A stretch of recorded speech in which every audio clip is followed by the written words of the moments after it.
আমার মায়ের বয়স এখন 94 বছর। আমার মায়েরা এখানে আছেন। আমার মা আজকেও, আমি উঠি 3টায় 4টায়, আমার মা দেখি তারও আগে ওঠে। আমি বলি, মা এত আগে আপনি কি করে ওঠেন? কয় যে তোমাদের পেরেশানির কারণে উঠি, তোমাদের জন্য দোয়া করার জন্য উঠি।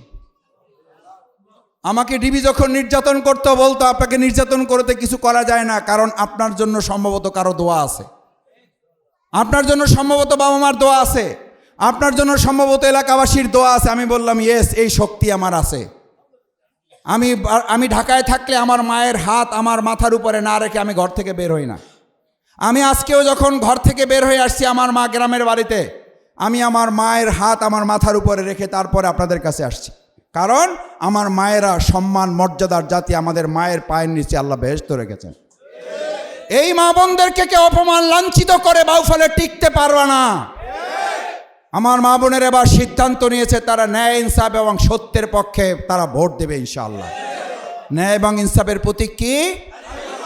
সেই জন্য সম্মানিত ভাই এবং বন্ধুগণ, বাংলাদেশ জামাত ইসলামী এবার চায়, এই জমিনটা কার? আইন চলবে কার? ঘর কার? আইন চলবে কার?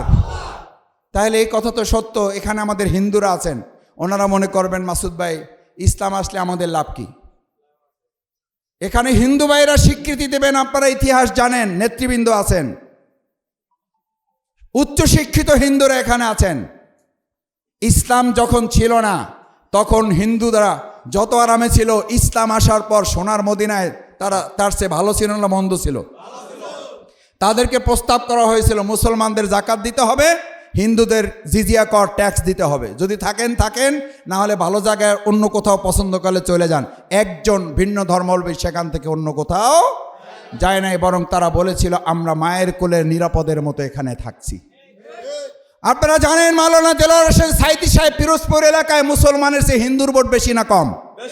এখানে হিন্দুরা আছেন, পিরোজপুরে হিন্দুর ভোট বেশি না কম? আমার মা বোনেরা এখানে হিন্দু দিদিরা আছেন, পিরোজপুরে হিন্দুদের বেশি না ভোট কম না বেশি? পিরোজপুরে সাইদি সাহেবকে তারা একচেটিয়া ভোট দিয়ে দাঁড়িপাল্লায় নির্বাচিত করছে না করে নাই? নির্বাচনের পর তাদেরকে সাংবাদিকরা জিজ্ঞেস করছিল, আপনারা দেলোয়ার হোসেন সাইদির মতো একজন, তাদের ভাষায় একজন রাজাকার, তথাকথিত রাজাকারকে আপনারা ভোট দিলেন কেন? তারা বলেছিল আওয়ামী লীগ আমাদেরকে ভোট ব্যাংক মনে করে আমাদের কাছ থেকে ভোট নিত, আমাদের একই সাথে জমি বাড়ি দোকান দখল করে নিত। করছে না করে নাই? এই হিন্দু নেতৃবৃন্দ আছেন, সাক্ষী দিতে হবে আপনাদের। আপনাদের ভোটও নিত, আপনাদের ঘর বাড়ি ব্যবসাও নিয়ে নিত।